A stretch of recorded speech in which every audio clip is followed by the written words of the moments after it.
खाद की किल्लत का मुद्दा सदन में छाया रहा। विपक्ष ने इस मुद्दे को उठाया और सरकार ने इस मामले में क्या जवाब दिया। इस समय मेरे साथ है कृषि मंत्री जेपी दलाल। इनसे जानते हैं कि इन्होंने सदन में विपक्ष को क्या जवाब दिया है। जी,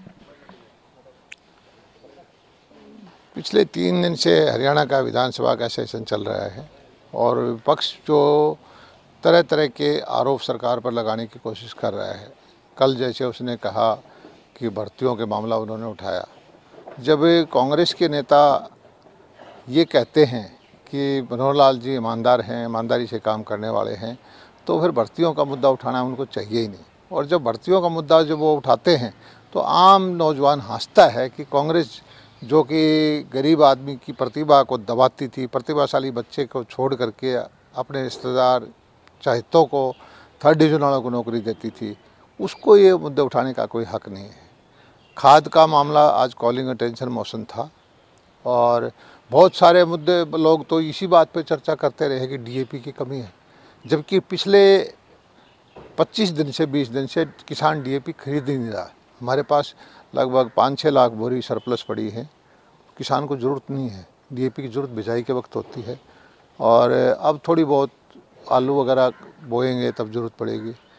वो बेकार के मुद्दा उठाने के लिए मुद्दा उठाते रहे। हमने आंकड़ा दिया कि हमने इस साल ऑल टाइम हाई जो हरियाणा में कभी भी डीएपी दी गई है किसी भी साल में, उससे ज़्यादा डीएपी दी है। साथ में हमने एसएसपी दी जो दुगनी दी पहले से, एनपीके दी जो 5 गुनी दी। और ये ज़रूर है कि शुरू के अंदर हमारे पास स्टॉक कम था। कोरोना की वजह से फैक्ट्रियाँ बंद थी, वेसल जो है शिपिंग लाइन की वो नहीं मिल रहे थे, भाव बहुत बढ़ गए थे। लेकिन भारत सरकार का धन्यवाद करता हूँ मैं, इतनी महंगी डीएपी होने के बावजूद भी, इतनी भयंकर दिक्कतों के बावजूद पूरी सब्सिडी भारत सरकार ने दी और किसानों को डीएपी उपलब्ध कराई। और हमने मॉनिटरिंग की, मुख्यमंत्री जी ने, हमारे अधिकारियों ने, मैंने खुद केंद्रीय मंत्रियों से बात की, समय समय पर जाते रहे, कालाबाजारी रोकने की कोशिश की, छापे मारे, लाइसेंस कैंसिल किए, एफआईआर दर्ज की और सब जगह किसानों तक पहुंचाई। अब यूरिया का आजकल ज़रूरत चल रही है। यूरिया भी हम लगभग 7 लाख से ज़्यादा मीट्रिक टन से ज़्यादा हम दे चुके हैं और 10 दिन में 1 लाख और आ जाएगी। 8 लाख मीट्रिक टन यूरिया हो जाएगी तो पिछले 10 साल में 1 साल को छोड़ करके ये भी ऑल टाइम हाई होगा। और एक ज़रूर है कि कहीं कहीं ये अफवाह फैलाने वाले, भ्रम फैलाने वाले, जिसमें खासकर कांग्रेस का योगदान है, जो कांग्रेस किसान का भला नहीं चाहती, किसान को परेशान करके अफवाहें फैला करके लाइनें लगवाती है। मंत्री जी, आपने भर्ती घोटाले का मामला भी उठाया और भर्ती घोटाले को लेकर पूर्व मुख्यमंत्री भूपेंद्र सिंह हुड्डा ने ये भी कहा है कि अगर मेरे कार्यकाल की जांच करना चाहे तो सरकार वो भी कर सकती है। नहीं, जांच करने का विषय अब कहाँ से आ गया? पिछली सरकारों की भर्तियां जो है हाई कोर्ट, सुप्रीम कोर्ट से स्ट्रिक्चर पास हुए हैं, नौकरियां हटी हैं, तो साफ साफ है कि बेईमानी हुई है। कोर्टों ने कहा है कि बेईमानी हुई है। जांच तो प्रिलिमिनरी स्टेज होती है, कोर्ट ने ही जांच करवा के उनको कह दिया कि ये गलत किया है इन्होंने। और अब अपने वो प्रायश्चित करने के बजाय हमारे ऊपर लांछन लगाते हैं, वो गलत बात है।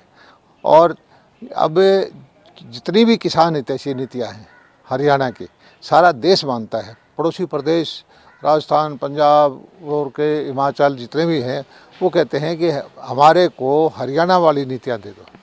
हरियाणा, राजस्थान के कुछ गांव तो ये कहते हैं कि हमें हरियाणा में मिला लो, क्योंकि हम मनोहर लाल जी की नीतियों की वजह से अच्छा पानी मिलता है, अच्छी खाद मिलती है, मंडियाँ अच्छी हैं, भावांतर भरपाई योजना है, फसल बीमा योजना है, मुआवजा भी देते हैं, स्वतः संज्ञान ले करके जब कोई फसल ख़राब होती है तो अपने आप गिरदावरी के ऑर्डर कर देते हैं, अपने आप मुआवजा बंटवा देते हैं। ऐसी किसान हितैषी सरकार और प्रदेशों में नहीं है। मंत्री जी, एक एमएसपी के मुद्दे पर कांग्रेस सदन से वॉकआउट कर गई और सदन में भी हंगामा भी किया। क्या कारण है कि कांग्रेस का जो वो प्रस्ताव है विधानसभा अध्यक्ष ने खारिज कर दिया? नहीं, एमएसपी पे साफ तौर पर हमारे प्रधानमंत्री, हमारे केंद्रीय नेतृत्व ने कहा है कि एमएसपी पर कमेटी बनेगी, जिसमें केंद्रीय मंत्री भी होंगे, जिसमें साइंटिस्ट भी होंगे, अधिकारी भी होंगे, किसान संगठन के लोग भी होंगे, यूनिवर्सिटी के लोग भी होंगे और सारे देश के डाटा उनके सामने रख करके वो फैसला करेंगे जब ये चीज़ हो ही चुकी है तो ये एमएसपी पर हल्ला करने का औचित्य कहाँ है? मंत्री जी, एक जो कांग्रेस ने भर्ती घोटाला सदन में उठाया, जिस पर सरकार ने बड़ा दिल दिखाते हुए उस पर विस्तार से चर्चा भी करवाई, तो वो हाई कोर्ट के सिटिंग जज से जांच की मांग कर रहे थे। नहीं, हमने इसे हर मुद्दे पे कांग्रेस ने कहा कि भर्ती के मामले में हम चर्चा करना चाहते हैं। हमारे स्पीकर साहब ने एडजॉर्नमेंट मोशन को स्वीकार किया। उन्होंने 2 घंटे चर्चा का विषय रखा था। 4 घंटे तक हम बहस करते रहे। कोई चीज़ कांग्रेस ऐसी तथ्य रखने में कामयाब नहीं हुई जिससे कि कोई नई चीज़ आए। सभी के मुख से ज़्यादातर ये कहा कि मनोहर लाल जी एक ईमानदार आदमी हैं, उनका चरित्र चेहरा बिल्कुल स्पष्ट है, और इस विषय में जो एक पीछे एचपीएससी का काम हुआ था वो हम ही तो जांच पकड़ा है, हम ही ने तो उसको नौकरी से निकाला है। बल्कि कांग्रेस वाले तो ये कह रहे थे कि इसको नौकरी से क्यों निकाल रहे हो, अपराधी का साथ देने की कोशिश वो कह रहे थे। ऐसे समझ में नहीं आ रहे, एक तरफ से हमारे ऊपर लांछन लगा रहे हैं, एक तरफ कहते हैं कि जिसने अपराध किया उसको डिसमिस क्यों कर दिया। तो कांग्रेस का हमेशा ही दोहरा चरित्र होता है। कांग्रेस के पास कहने के लिए कुछ नहीं है और इस लोग सब देख रहे हैं। यही वजह है कि धीरे धीरे सारे देश के अंदर कांग्रेस खत्म होती जा रही है। ये थे मेरे साथ हरियाणा के कृषि मंत्री जेपी दलाल। इन्होंने बताया कि खाद की किल्लत को लेकर सदन में चर्चा हुई। वहीं इन्होंने बताया कि प्रदेश में खाद की कोई कमी नहीं है। वहीं इन्होंने विपक्ष पर भी निशाना साधा और ये भी आरोप लगाया कि विपक्ष लोगों को गुमराह कर रहा है। Anil Kumar, total news, Chandigarh.